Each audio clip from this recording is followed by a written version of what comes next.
Welcome, everyone, to episode 36 of Everything Entertainment with Gooch and Trio. Of course, I'm Trio. And I'm Gooch, of course. Of course. What have you been playing this week, Gooch? Anything big? What have I been playing? Same old. Did you finish Quantum Break? Not yet. I'm very close. I'm on the last act. I actually meant to finish it before today, but I just didn't have time. Oh, well. I just got to the part where he time travels. For like Act 5 when you go back. Yeah. I was like, you're in Act 5. Mm-hmm. Besides the Gears beta, I really haven't been playing anything too different. I've just been all Battlefront all week. I haven't touched that it. And been switching off with Halo and such. I restarted Grand Theft Auto 5 for shits and gigs. Just played the first mission. But man, Doom, not next week, but the week after. I can't wait for that. Yeah, I pre-ordered Deus Ex Collector's Edition today, which I'm excited about. It's not until August. I really like that sweatshirt, by the way. Thanks. I thought it was really appropriate. You can't see it, but it's a Stark sweatshirt, and the fact that it's half a wolf and half Iron Man face. I really like it, actually. Yeah, it's very... I didn't get it at first. I remember you showed me that the first time. I'm like, what is it? Yeah, and it was was like Stark. I was like, oh, duh. Speaking of coming. Stark, Game of Thrones Season 6, Episode 1. Holy shit. Back into it. Back in it. So we started out Castle Black. I like how it opens up. Pretty much like right where Season 5 left off, which surprised me. Because Season 5 opened with a flashback of Cersei. Mm-hmm. Like, I specifically remember that. I kind of don't... I know Season 1 was the White Walkers. I don't remember any of the other seasons off the top of my head. But, like, yeah... We see Jon Snow's corpse still just fresh sitting in the sitting in the snow. One of his boys comes out and sees him. They bring him in. Finally, what's his name admits he's like, yeah, we killed him. Like they're in the mess hall. Like they go through the whole thing. So let's just talk about all the Castle Black stuff. I think it's really interesting. Like it's against the Night's Watch code to kill another brother, and then they're all like majority are acting like it's okay. Yeah, when it's like it's not. Most of them. There's only like probably 6 or 7 people. Alistair Thorne pretty much assumes Knight Commander, right? Yeah. And I'm like, dude, you just broke your oath. Yeah. Like, you're stupid. Like, literally everything that you're supposed to stand for, you just took down. He's like, well, we've been fighting the wildlings for this many years, but, I mean, he's still your knight's captain. I mean, you can't. The captain of the Night's Watch. Commander. Yeah, you're Lord Commander. You can't do that. And I'm trying to differentiate because, like, I'm thinking about last night's episode along with last week's. So pretty much all that happens was, Davos obviously is like, yeah, like, they were wrong. And they try to get the wildlings to help them defend Jon Snow's body, and they're pretty much doing that with Ghost. And basically, it kind of just leaves. We leave them in a standoff room. They're in the room, and they're like, if you give up, if you get. What is that guy's name that killed Jon? Like the guy who assumes command. I can't remember Alistair his name. Thorne. Is that his name? Yeah. Yeah, and he comes in and he's like, "We'll let you go. Like, don't worry." Ollie. And then Onion Knight's like, yeah, man, sure, we'll think about it. And then he turns around and just goes, well, we're not getting let out of this alive. Yeah. And then the last scene in that part was the Melisandre scene, which is the last scene of the episode, which honestly reveals a lot about... like, her character in general. I mean... Yeah, so, like, she takes off her necklace, which was, like, a glamour. And if you don't know what a glamour is, it pretty much, like, turns you into something you're not. But literally... like an illusion spell. Not even like a spell, but, like, she physically transformed. Like, when people were having sex with her, they were having sex with that young version of her. No, but also I think it's just that it is an illusion spell. It's to the point of where they feel but, like... it is physically there. Like, she is young. It's not, like, a trick. No, it is. It's a trick on the mind. No, it's a trick. Basically, it takes them... The spell is so powerful that it makes them even feel... Exactly, like that's what I'm saying. It's but like, she technically... almost literal. Yeah. But I don't know if it's just the I think the necklace totally helps, but there is one scene where who's she fucking? She's fucking someone. And who's she doing? She has her necklace off during one of the scenes. Does she? Yeah. So I think that she can... Did you see that online? Yeah. I mean, it's been a while. There's like one sex scene, I think it's with Robert's bastard. That she takes her necklace off. 3? So I think that she can like just do it with magic, like make herself look like that. But I'm pretty sure that the necklace also helps. Is my guess. Yeah. I think it shows how like powerful she actually is, because I mean she does kill Remley, and that's kind of like the last thing we really saw her do that was like insane. Yeah. Like she's she preaches all the time about like the Lord of Light and stuff, but like and with Serene and Baratheon, like, you see her, like, her vision, like, not be true to what she thought. Yeah, and she just starts to become very unsettled. Like, she comes back and she sees Jon Snow's body, and she's like, yeah, I saw him fighting. She's, like, messed up. She's like, what the fuck? Like, I saw him fighting at Winterfell in the flames. Like, this doesn't make any sense. Yeah, so she's, and like, doubting herself. she's just doubting everything. And also with, like, the whole thing with Stannis, like, that was supposed to help everyone, but then it ended up making half of the people desert, and then the other half could barely even fight, and Stannis was just destroyed. Yeah. So she's just, her confidence just starting to wane at this point.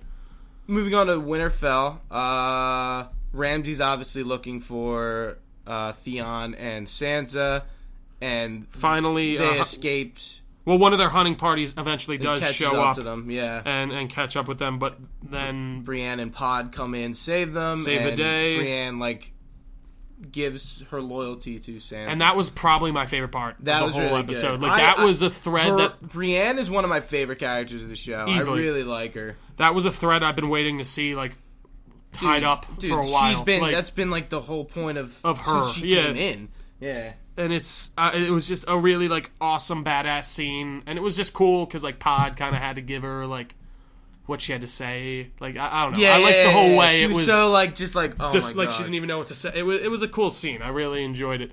I totally forgot that she even, like, had the chance to go with her before in the first place. I totally forgot about that part in season 6. And then she just didn't do it. Yeah. Like, dumb bitch.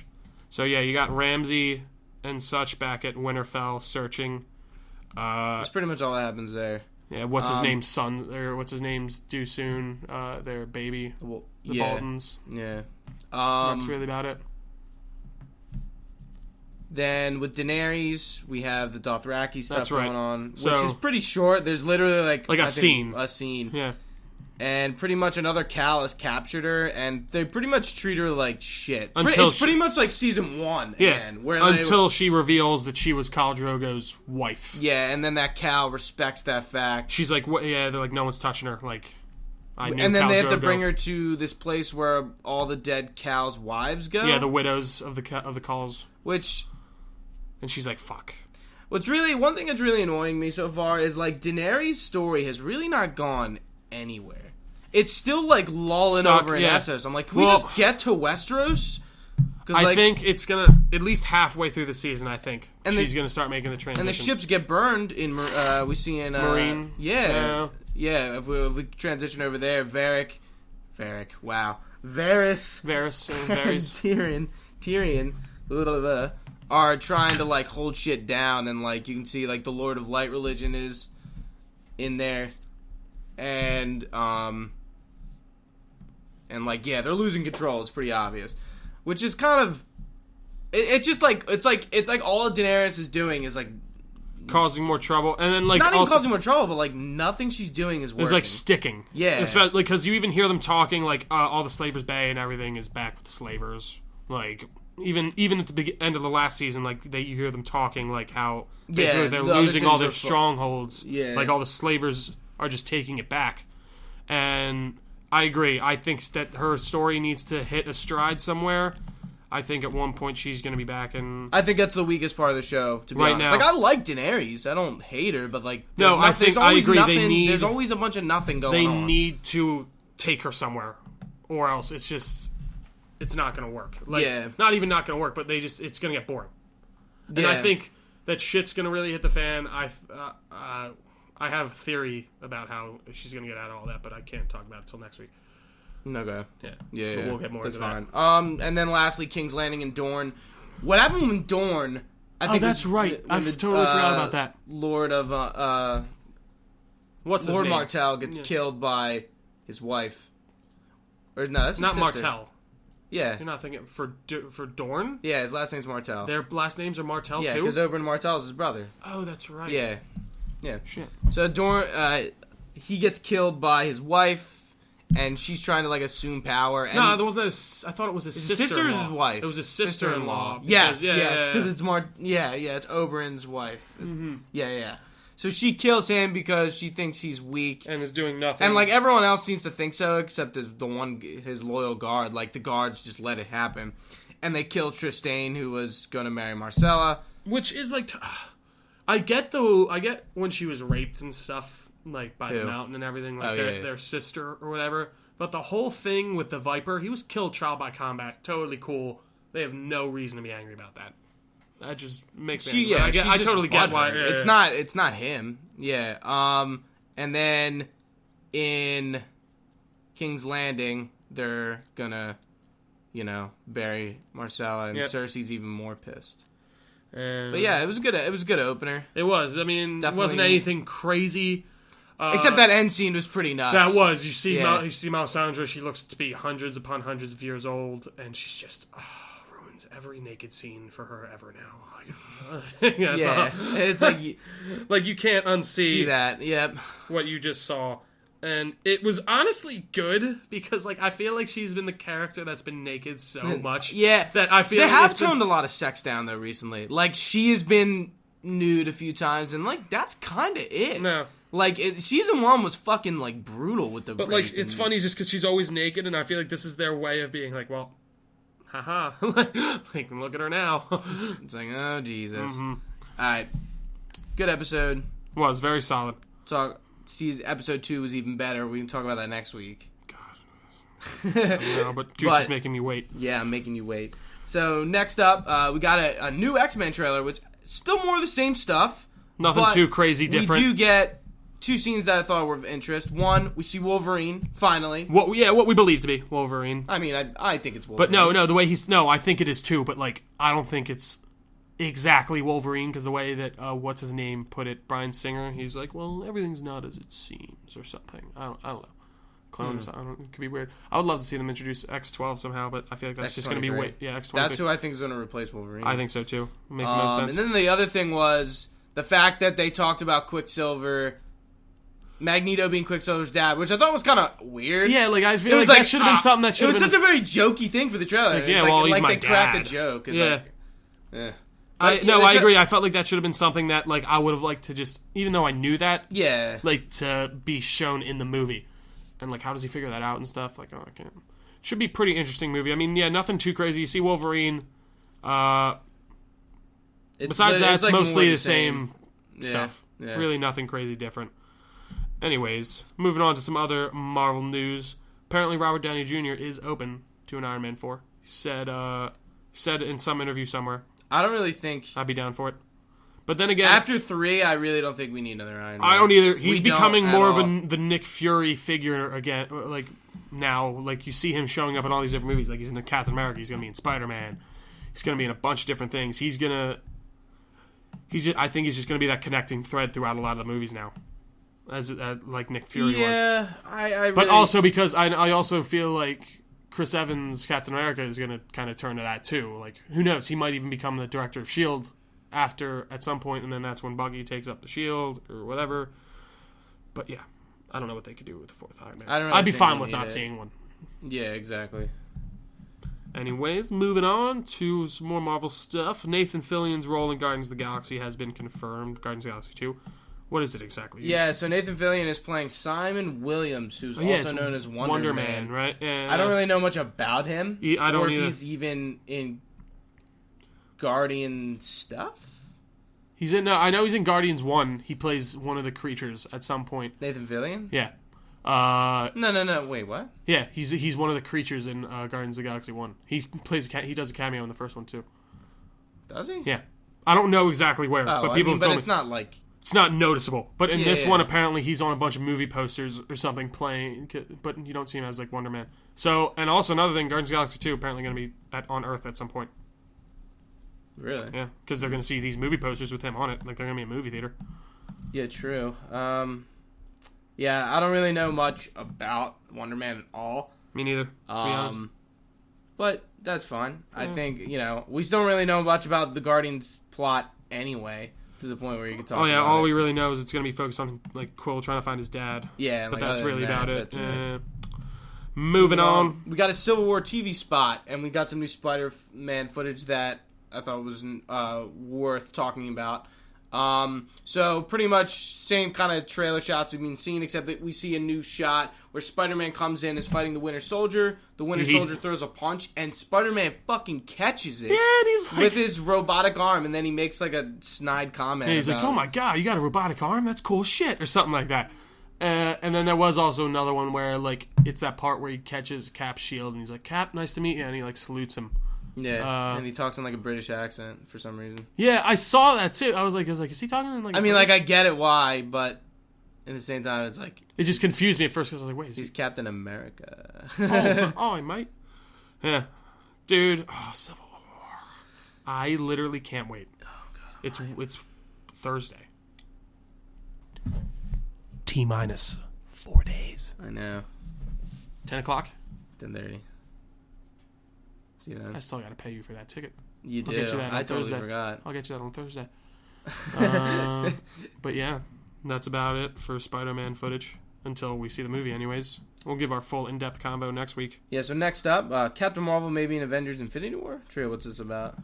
Yeah, so apparently there is a chance that Carol Danvers is going to show up in Infinity War. Like Carol Danvers, or in some like capacity. There's a chance. Give me 1 second. I'm trying to pull up the article. Carol Danvers, who's getting her own Captain Marvel film, will absolutely show up in Infinity War, according to new rumor. Heroic Hollywood, the actress playing Carol Danvers will be on set by the time Avengers Infinity War begins filming in Atlanta this November. That's already filming this November? Jesus fucking Christ.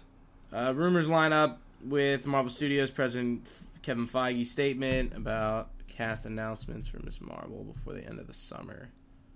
So I yeah, guess that makes sense, yeah. pretty exciting. To be honest, I kind of hope that they don't just kind of backdoor entry her into this. I would like to see her in her own solo debut and kind of see her get her powers and everything. I can't wait to just see her whole like costume and just how her powers work.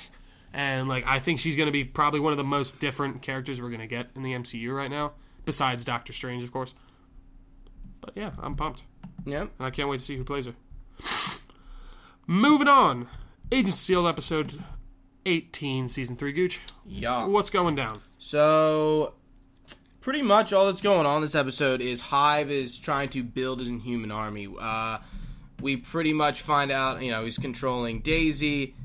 They get a hold of another Inhuman from season 2 that was involved, that had a history with Lincoln and Daisy. They get her, and he's pretty much just find out that he's getting, and he's even making Inhumans to like build up his army. We see a new Inhuman named Hellfire, who's part of the Secret Warriors comic, come in. That's pretty much kind of it. They're trying to figure out how they can stop Hive, and they're trying to. This professor who used to be part of Hydra was figuring out a countermeasure to Hive, but Hive killed them all. But this doctor, the lead of the project, was the only one to survive, and they try to Fitz and Simmons try to get to him, but Hive ends up getting to him first. And he's building he has Malik Gideon's money, so he buys a fucking town. Hive buys a town to start developing Inhumans, like an Inhuman town. Yeah, it's weird, and but that's kind of it that happens. But a lot of stuff's going down. It's pretty crazy. I don't know how this is gonna end up, but Daisy kind of has you can tell they have a weird connection on not even on it they're both Inhumans, and I guess because she has Grant Ward's. Hive has Grant Ward's memories, and so he knows what happened between them, and kind of uses that to his advantage in a way. But she's all so what he kind of acts like Grant almost in a way. Not acts like him, but knows his uses shit. it against her. But she's all about it either way because she's being mind controlled. Gotcha. But yeah, good episode. I'm really excited to see how this is gonna end, because once I couldn't even tell you where season 4 is gonna go with this show. I'm thinking about with all the other shows, Arrow, couldn't tell you. Couldn't. Flash, just no idea. Legends of Tomorrow, I have a pretty good idea of how they're gonna do next season, but we don't know if they're gonna kill Vandal Savage. No, but I think it's good. Not too much of a slow episode. A lot of character development stuff with Fitz and Simmons and their relationship. Nice. I liked it. It was good. Moving on. One more Marvel thing. Punisher series officially announced. I think it's all Totally, good to yeah. say. Honestly, I do kind of want to talk about this a bit, because Oh, okay. there was one thing, like, I was thinking, I was like, okay, one thing I did love about the Punisher was just, like, you didn't get a lot of him during Daredevil. Like, I'm not even saying you didn't get a lot. It was one of the best parts of this Dude, season. he was, I think, the best part of the season. But, like, I was thinking about it. I'm like, am I just going to want to watch a show where it's just him just relentlessly killing everyone all the time? They need a counterbalance to him in the show really bad. I don't want it. If it's fucking before Iron Fist, I'll kill him. I swear to God. No, there's no way. Because they're going to, like, everyone knows Punisher now. Punisher is, like, they're filming Iron Fist right now. Iron Fist is so not known that I feel like same with Jessica Jones before I think the show, like they need to do Iron Fist. No, I agree. And like I feel like Punisher should be in Defenders. He should be a Defender now. See, no, you know what? To an extent, he should at least be in it. No, I think like there should be one episode where like, okay, this is getting heated up. Let's call the Punisher. Like there's like going to be one episode in the season where like they're like, all right, we need to bring in Castle. Like we need his shit here. Like we need his expertise. I can see them bringing in like that. I don't think he's going to be like a full-time like everyone else is on the show. But yeah, I mean, they just released this little video of like the Punisher symbol coming up, and it was like one batch. Yeah. Two batch. It was like someone threw that. And then I got a boner. All right. No, it was awesome. I can't wait for this show. But I do have a few concerns here and there. Mm-hmm. Moving on, we move into the other side of the pond, DC Universe. So we got a few little news clips here. First off, Ben Affleck and Jeff Johns have full creative control on the new Batman solo movie, which is very nice to hear. Who's directing that? Ben Affleck. Oh, yeah. Okay. He's writing, I think that's good. No. I think Zack Snyder definitely took a nice bullet with He really BVS. did. He really did, and I feel bad, man. Like, now that it's sent in, like, I still like the movie, but I'm very aware of the flaws. Yeah. And I totally get it. There are parts in it that I love. There are parts in it that I hated. But this, I am very pumped for. I'm happy. Jeff Johns, one of the best writers over at DC. I mean, he's their creative director. He kills it. Ben Affleck, Batfleck. Come on, he was the best part of the whole movie. So how can they make this bad? I hope it's good. Hope it's awesome. Anyways, moving on to the Green guys, Green Lanterns. George Miller is supposedly being eyed to direct the Green Lantern Corps movie, which would be cool. Like we said last week, possibly 3 Green Lanterns of Earth in it. See where that goes. That's not going to be till 2020, but then again, that's only technically 4 years away, which is weird because I thought by 2020 we'd be using flying cars and eating pill food. But that's just me. Anyway, regardless, in the Flash side of the DCU, they apparently lost their director, Seth Grahame-Smith, left over creative differences.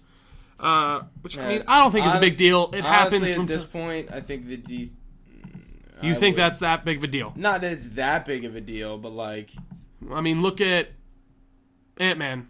You had what's his face on that before he left because of creative differences. What was his name? I have no idea. Ant-Man had a different director before, but he left because of creative differences. Who directed? Ended up, I can't remember exactly who directed it. Can't remember who was the first one up. Was it the Russo brothers? No, it wasn't the Russo brothers. It was a lesser known guy.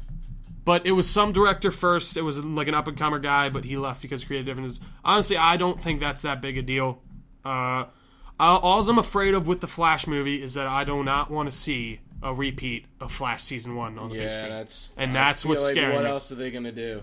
Well, they could do it a different way. I mean, they can do it a different way, but like, who else? Like, Joe West doesn't exist in the comics usually. He's not usually his father figure. Usually he goes off with his grandma and lives with her. So that's a way they could switch it up.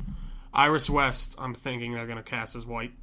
I mean, there's a few different ways that they could change up some stuff, but I don't want to see... Like, even when we were going over the casting stuff, it was saying, like, well, like, Thawne is in a wheelchair and shit again and stuff like that. I'm like, that scares me. Like, that's very similar. You don't want to see, like, Cisco and Caitlyn. Yeah. You don't... Yeah. It's not even that I don't want to see them. It's like I don't want to see them in the same way. Yeah. Like, if we see Cisco, I want to see him as the full-fledged vibe. Like, in the DC. Which I don't think we're going to see. Obviously. But I'm just saying in general if we did.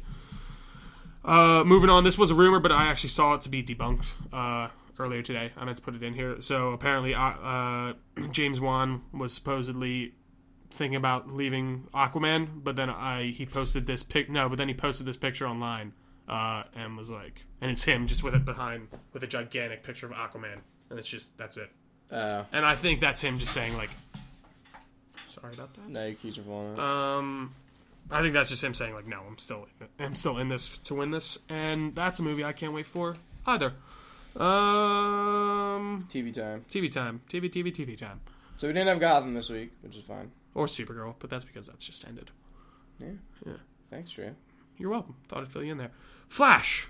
So this week we have a powerless Barry, kind of weeding his way through the world. Yeah. Definitely a little bit of a slower episode. Yeah. You see Caitlin over with Zoom, aka Jake Eric, aka Hunter Zolomon, whoever the fuck he is. And she's just like, dude, Zoom, let me go. Like, what the fuck? Like, why am I here? And he's like, but Caitlin, I need you to love me. Like, he's becoming this crazy. I'm not becoming. He is this crazy motherfucker. Yeah. Who it's just like, but I can make you love me. Like, Yeah, and then Caitlin ends up meeting Killer Frost, and they kind of talk. Like, you see the differences between Earth 1 and Earth 2, Caitlin Snow. Really cool interaction, in my opinion. And they try to, wow. Killer Frost basically convinces Caitlin to help her get out. Yeah, and they free her. And then Killer Frost tries to kill Caitlin. He's about to. Zoom comes in, phases through Caitlin, grabs the icicle. That's right. And fucking stabs her with it. I was like, oh my god. It was I really love how he cool. phased through her though. Like not even went around her, went through her. Just vibrated right through her. What else happened? Anything else? What's his face? The kid who was aging with the powers. That's right. That's right. So they got this. You see this kind of confrontation between Earth 2 Wells and this guy who was affected by the particle accelerator, and he just basically gets super strength. But basically, whenever he uses his super strength, he ages. And Wells just kind of, this guy's just beating into him. He's just like, this is your fault. Like, you fucked me up. You have to fix me. Going through all this stuff. And Wells like, I know this isn't me. Like, after the whole shebang goes down. But he's like, this is still, like, it's tough to hear. I mean, even on Earth 2, didn't the particle accelerator still explode? Yeah. And all that stuff still happened. So, I guess on Earth 1, if Eobard Thawne had never came back, the particle accelerator still would have exploded because of Wells. Yeah. Fucking, it's crazy stuff, man. Time continuum shit. Yeah, he still doesn't have his powers. That's right. By the whole end of the episode, he doesn't get it, but Wells, they do reveal that they're gonna do some fucking Flashpoint shit. Yeah, like straight up out of Flashpoint, they're just gonna try and recreate the accident that gave Barry his powers. Yeah. And I wonder if they're gonna go full fledged with it, where like it almost doesn't work the first time, and he gets burned to shit. That's that's what I mean. Yeah. Like I'm saying, like in the show, like if they do that, that could be. Can you imagine just charred up? He's like like. I don't think they'll exactly. Obviously, do that. Yeah. But yeah, still, that would be cool. So cool stuff. Arrow, definitely a stronger episode here. A lot more character focused, which I liked. So there's a copycat like Black Canary running around. It's put in like a bad name, and you know Laurel's just is recently dead, and they're all trying to deal with that in their own way. I thought when Diggle goes after Ruve, I'm like, holy dude, shit. it was good. The way he literally just, dude, yes. So Diggle basically, he's drowning in grief at this point, or not even grief or guilt. He feels because he trusted his brother, and his brother just came back and totally fucked him over, and he sees what's her face dying, basically, Canary dying as his fault, and he just confronts her. What's her name again? Ruve. Stops her convoy. He's about to shoot her right in the fucking face. I'll take it right out. Dude. Oh my god. I was like, dude, do it. And Oliver comes in. He's like, are you fucking crazy? Like she has the whole media behind her. Like, we're fucked if you do this. And she does reinstate the Vigilante Task Force. Yeah, and then Diggle just kind of slams and he's like, I don't care. I don't fucking care. There was a lot of like really good just moments between characters. Yeah, same with Quentin. Like he was like, oh, she's just gonna come back. Like we'll just bring her back. And I liked that at first. I like how he thought that because they brought Sarah back and they brought. And then he even calls Nyssa to bring her to the Lazarus Pit. And Nissa's like, I destroyed that like months ago. Like that thing isn't around. And I really liked that by the up to it. that she was gone. Like, I'm glad he didn't care. Like, It wouldn't have made sense either. oh no, totally. way. I'm not saying that it's the wrong way to do it, but it's just it's kind of you got to follow closely on how they line up. But yeah, also you kind of see these flashback moments with Ollie and Laurel right before he goes off to Lee and Yu again after Tommy dies, and like she basically says to him like, we can do this together, like we should be together, and he's like, I have to be by myself. And that's when you see him go off to Lian Yu for that second time before season 3 or 2. Yeah. Overall, very good episode. I feel like very like it justified her dying for me. It really did. Like all those reactions and all those cool character arcs fleshed it out well enough to point. I'm like, okay, I like that. And now he's got to kill Damien Dark. Now he's got to fucking Damien Dark. And last on the list, Legend Tomorrow, episode 13. Sorry. Right. Legend Tomorrow. So what do we got? They're going to 2166, correct? Yeah, so they're pretty much find out they have to take Vandal Savage out. Right before he comes to power. Yeah. Right before he kills Rip's family. Yes, that's right. Yeah, I'm trying to think. So Vandal Savage's daughter is like one of his second in commands. She has Kendra's bracelet. Yeah, from her first life. Yeah, and then they need to get that to use that to kill Vandal Savage. So they capture her. Snart captures her, and they use her, and they try to like make her realize that like Vandal Savage is a douchebag. Like he's a crazy motherfucker. Yeah, but they do. And they melt the bracelet onto the mace. And they're also battling the rebels at the same time. Adam goes big. So instead of like he fights a giant robot, and instead of shrinking, he goes big. Does the opposite. And it was actually pretty cool. He can't do that in the comics, though. I read he can't. No, are you sure? Yeah, he's not like Ant-Man, who he can't get bigger and smaller. I don't think so. At least, like I read somewhere that like the Atom in the comic doesn't get bigger. Yeah. It was pretty cool. I mean, like, I doubt, like, he had to, like, rig his suit up to do it differently. That's what I was thinking. Like, he's like, I have to reverse the effects of the particle accelerator. Or whatever. Science. The dwarf star alloy. Of course, the dwarf star. They end up capturing Savage. They find out that Savage actually has that reincarnated version of Carter Hall, brainwashed, so he doesn't know he's Hawkman. And Kendra couldn't kill him because she sucks. Which really annoyed me. I'm like, really? You're not going to kill him? Like, I don't like because she's in love with Carter and, like, Carter doesn't know who he is or she is. I'm like, you're just going to risk. Number one, like, you're not staying in 2166. You're going to go back to 2016. And, like, he's still going to be dead. Yeah, so it doesn't even matter. I'm like, you're a dumbass. I'm like, seriously? I'm like, you could have just killed him right there and, like, your problems could have been over. I love when we were talking about this at the beginning of the season, like he was going to come back right away. And then we were just like, I guess he's dead. I guess he's just gone. I mean, like, like, he's barely been in the show. I still think that was a kind of a dumb move. I think so, too, honestly. It was an alright episode. I'm like we said last week, I'm just ready for this to kind of like hit its climax. Its course. Yeah, like, it's alright, but it just seems to kind of be like dawdling on the fact. I agree. It was very clear what we needed to do in the beginning of the show. Not even like Flash was like, oh yeah, we got to defeat Zoom. Yeah. But like we didn't know what the hell was going on. Like, Vandal Savage, Rip Hunter had everything he needed to know about Vandal Savage. I know. I feel like there's so many different points that he could have gone back and been like, all right, I'm going to kill him here. Like, and then even if they did, like, they killed him in Arrow, and then he came back. I don't remember. Yeah, you know, like, I'm ready for the show to end. I think it's 16. I think I'm going to say 16 with confidence. We thought it was 12. Yeah. Because that's how much half a season is, I just assumed. I would even be okay with them just being a 16-episode seasons. Like, we don't need... Like, they can only do so much. I hear you. I think we're just, it's ready to be done, and I don't think it was a terrible show at all. But it definitely there could have been stronger points. But what are you going to do? Anyway, moving on. Video game news. We got the Gears of War 4 pre-order details.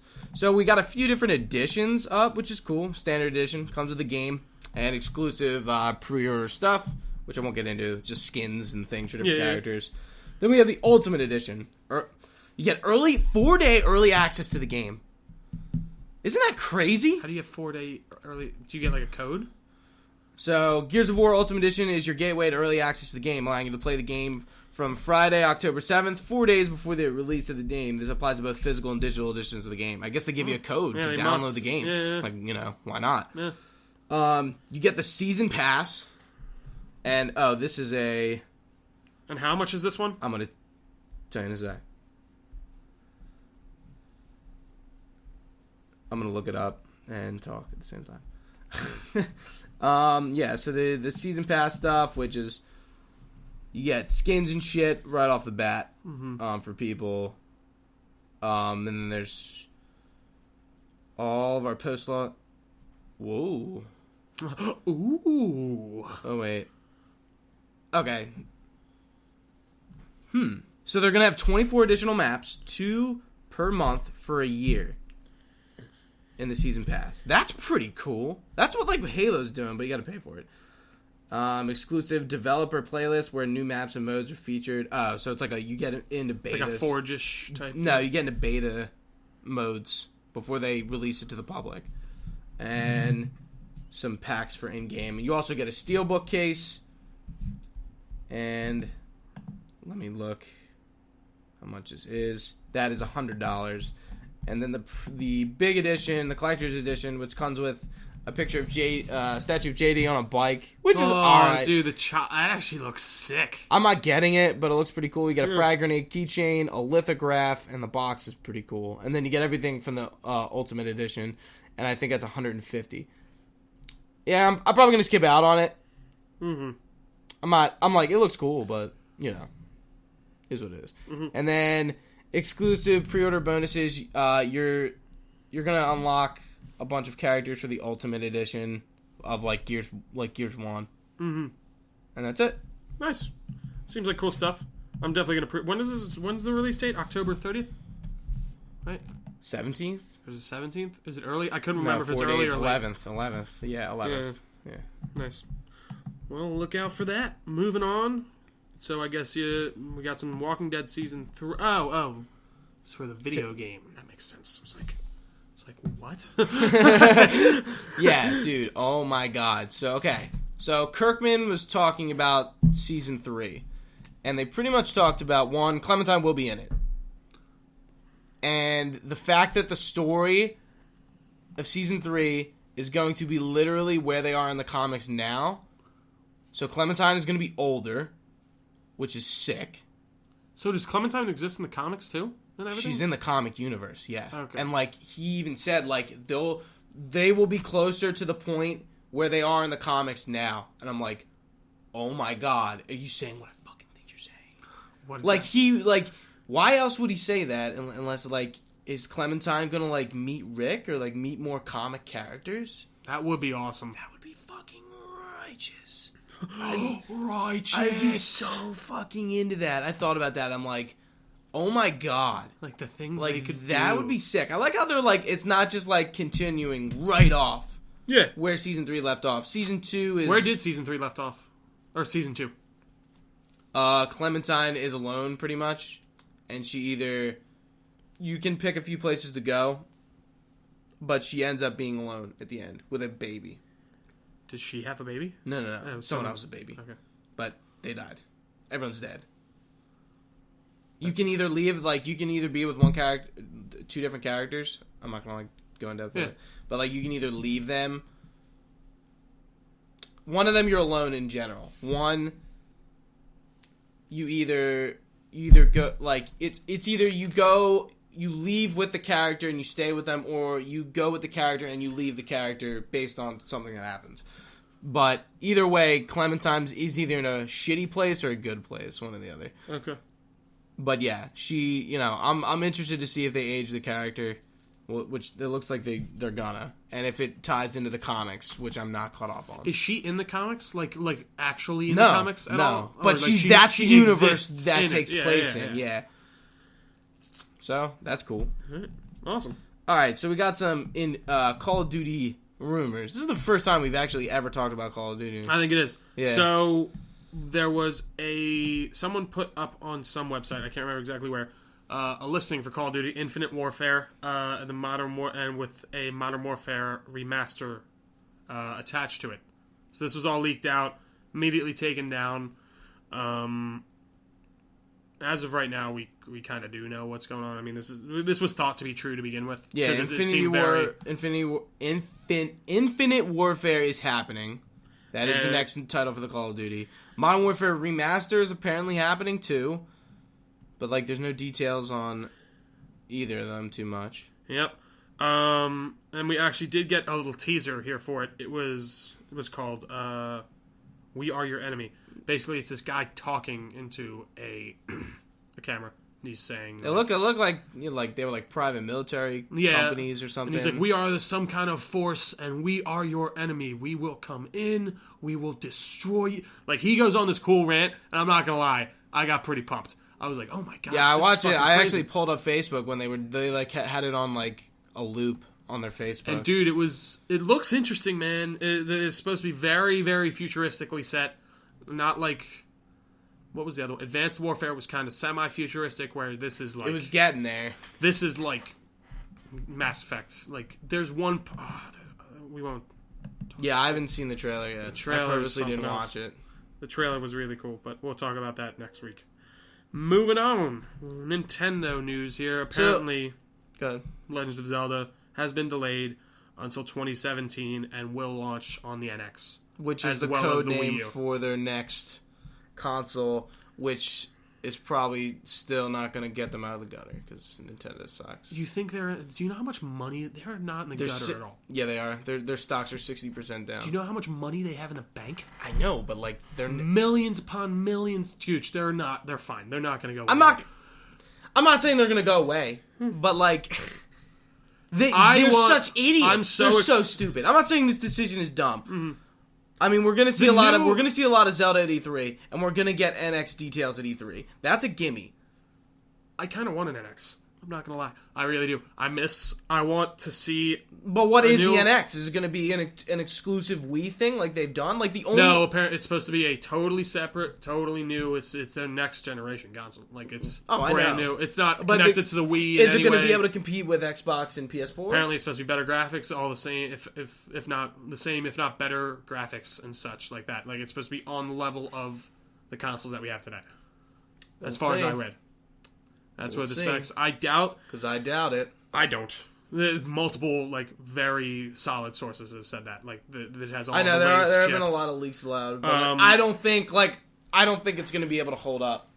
Because Nintendo hasn't in the past two consoles. But it's because they've been going for weird little niche markets. They're going to do that again, though. No, from what I've been reading it seems like this is going to be somewhat on the same level as the Wii U, as in, like, you will be able to have, like, not even the Wii U, as in, like, PS4, as in where you're going to have this handheld device that you can use to play games separately from your console, like remote play, and you can do cross-buy and all that type of stuff.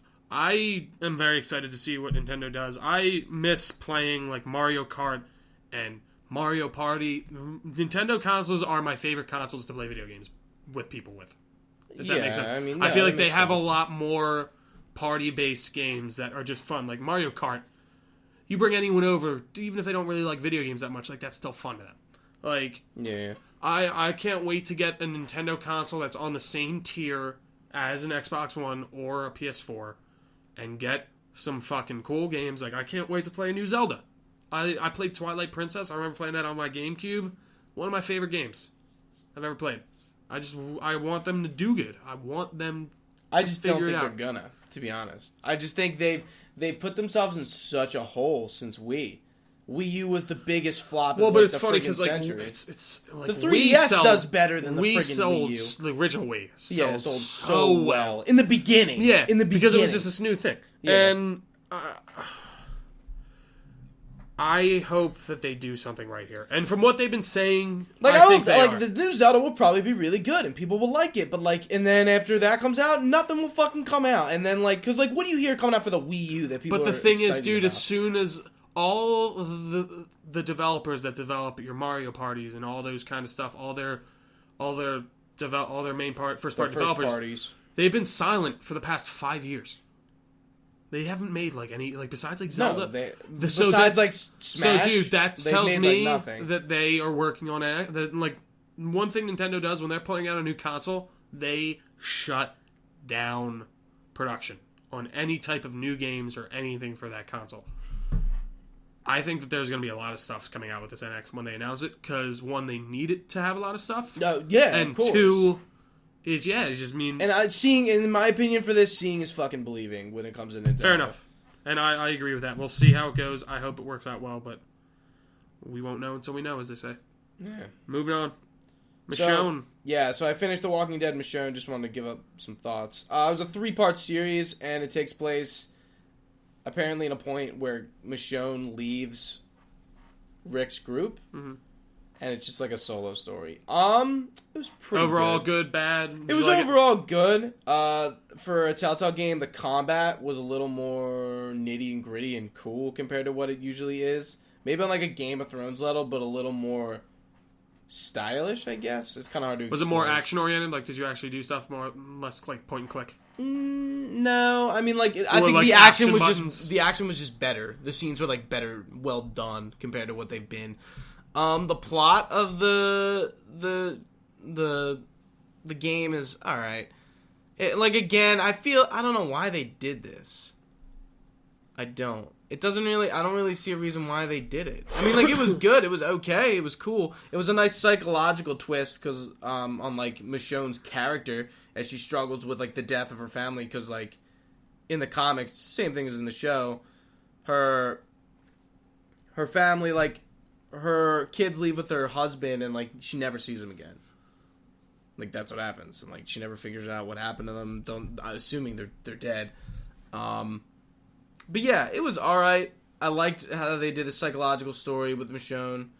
The choices were pretty cool, but like overall, like it was maybe forgetful is a good word. I feel like it's just gonna be out of what Telltale's put out is probably like lower on the caliber. Gotcha. And I feel like Telltale needs to do more with like Life is Strange is doing, and it's more open. I feel like Telltale gets a little linear to the point where like there's not much to do. You're making choices, but like you walk up and you look at like a few things and like that's it. And then you'll like have some dialogue trees, and then like you have another like little open part where you get to like click 2 or 3 things, and then the same thing. I feel like Telltale needs to be a little more non-linear. I hear you. Makes sense. That's pretty much it with that. How much was that total? I think it was like $20. That's not bad. 3 episodes, and it came out like relatively fast. Nice. All right, moving on. Got a new trailer for Deus Ex: Mankind Divided. Yeah, dude. So we got a full like chunky gameplay for this, and I'm fucking hype. The last one was good. Human Revolution is you like liked a it a lot. gem. Oh my god, I love Human Revolution. You know what I found was so weird though about Human Revolution? The only thing I didn't love were the boss battles. Oh yeah, Those were the only ones that I didn't. They were just boss weird. battles were weird. They just were weirdly set up, and apparently I actually did read online that they shelled them out to a different company to make. Yeah, I didn't even know that. Yeah, it's crazy. But yeah, dude, this looks awesome. I mean, it looks very Deus Ex, like from the last one, right? Adam Jensen looks sick with his little fucking sunglasses that clip out of his face. I like. Were they just like, all right? He'll probably want some sunglasses screwed into the fucking front of his face. like wouldn't you? It's so true. It's like, listen, guys, we're giving him like all these augmentations. Just give us some like, why not? It would look so cool. So just click. I mean, it seems to be like the gameplay mechanics seem to be a lot more refined than last time. The story is taking place right from Human Revolution, so like I would say play Human Revolution before you play Mankind Divided, which is definitely held up too. Like, you can play the last Deus Ex, and it's good. Yeah. Graphically, it looks great. Plays but well. I'm super excited for this game. It looks awesome. Looks sick. What is that full phrase, Deus Ex? Deus Ex Machina? Yeah, that's it. God from the Machine. Yeah, and that's where they got Ex Machina. Yeah. Crazy stuff, man. Looks interesting. I can't wait. Yeah. Moving on, we got some sadder news. Yeah, so we've talked about this before. Lionhead Studios officially done. Like, done. They shut their doors. Fable is done. I don't think they should reshell it. We don't need Fable, and they should just let it die. That's in my opinion. I don't agree with that. Really? I would love to see a next gen Fable game. So I feel bad. like they can do other shit. They like one thing about this dude. Give it to Rare. Give it to Rare. Make a fucking cool Fable game. Like I want them. I feel like Rare could do that. Like, but here's the thing: we need to be able to move on. We have a lot of games that are sequels upon sequels. Look at Halo. Look at Metal Gear. Look at... I'm just looking at games over there. Like, Fallout. We have so many sequels. Like, let's get some new IPs. Like, Dishonored was a great new IP. And I agree with that to a point. Quantum Break. Great and new I think IP. we definitely do need the new IPs. And I guess, like, when you're making those sequels and threequels and whatever, they do take away from these ideas that people could be making new games. But at the same time, I just feel like there's so much to mine out of Fable that could make a really cool game, especially on a next-gen console. Like, the stuff that, like, the things that people come up with for video games, I just don't even get it somehow. And, like, I think that if you give that to a capable team, they could make a really cool game. And it doesn't need to be Fable 4. Fable. That's it. New Fable. Start all over. I don't need any connection to the They old ones. remastered the first one, and that didn't even... I don't even think it sold that well. I remember when I heard it came was out. good, though. I was... like, they didn't... They should make it backwards compatible is what they do. Yeah. They should probably just give all those for free. They should make them all back... I mean, I guarantee they will. Make them all... Fable 2 was free for a while. Was free. it? Fable 3 was. I have it on my Xbox. Yeah, I mean, like, make them all backwards compatible and put them on for free, you know? Yeah, definitely. All right, moving on. Just a quick little tidbit. We are going to get a Battlefield announcement May 6th. I was reading on somewhere that it's most likely a World War I setting. Really? There was a listing somewhere that someone put it up as a World War I tactical shooter. There's no details to even go off of. So I mean, I don't know. I guess we'll be figure talking it out. Battlefield next week. And then we got May the 4th coming up. Star Wars Day. We'll see. They'll probably announce something. Yeah, For Battlefront, didn't you say they're getting? Yeah, not for Battlefront, but didn't you say you get 4,444 credits on May the 4th? Man, yeah. Sweet. Moving on, I got the chance to see Keanu last week, the Key and Peele movie. Just thought I'd give you my thoughts, say if it's worth seeing. First off, if you like Key and Peele, you will like this movie. I'll just flat out say that. Like if you like their comedy, you like their style, it's all them. This is an extended Key and Peele sketch in, I think, the best possible way. Is it like, how long was it? Hour and a half, which is perfect. Yeah. And they're just some, like... It's like, there's not too much plot, but there's just enough, and just their jokes roll off each other so well. Like, they go to visit the dude who takes the cat, and he's a gangster, and then they pose as these two, like, gangsters. And, like... They're like, oh, you gotta go with us on a job, all right? Yeah, and then Key gets in the car with all, like, the gangsters, and then Faith by George Michael starts playing. Like, you gotta have faith. And they're like, the fuck is it? Like, it's just... There's so many just, like, gold moments in the movie that made me really laugh out loud. And, I mean, dude, for their first movie outing, I think they did a great job, and I want to see more out of them. I mean, they just ended Key and Peele. Did they end it? Totally done. Why? Yeah, probably were running out of material, or maybe they just didn't want to make it anymore, which I think is great. Did they go on tour? Yeah, I don't know. They might not. They probably together, but I guarantee they're gonna do it. But I think they did the perfect thing by stopping it there. Like if they felt like they were done, if they felt like they gave all they needed to give, finish it off. They finished off on a high note, like Tosh and stuff. I'm totally still done. Fucking going. I'm like that totally, show is so like I was so. I'm but so dude, over it's just that show. it must have a following still for it to keep going. It's just crazy. I don't get it. I haven't heard about Tosh in like so long. I know, dude. It's crazy. All right, moving on. We got some movie news. Alicia Vikander, best known for her role in Ex Machina as the robot and in Danish Girl as the female lead. She is playing our Tomb Raider, Lara Croft. Yep. Pretty cool stuff. I'm happy about that. Would have been just as happy to see Daisy Ridley, but honestly, this is... There's no way she would have been able to fit that in her schedule. There's that's so... Yeah. There's no way. Like, Alicia Vikander, I mean, she's an Academy Award-winning actress. Up and coming. I mean, like, she's well-known, but she's still, like, you know... Gonna be awesome. I can't wait. Yeah. I'm excited. Yeah.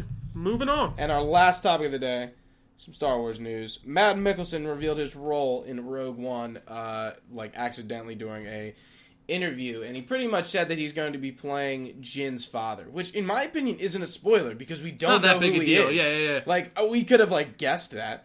So like I'm assuming Mads Mikkelsen character is an Empire person, so it's going to be like Empire. That would be cool if like her dad was part of the Empire Rebel. and she was trying to get away. That's a good idea actually. I never even thought about that.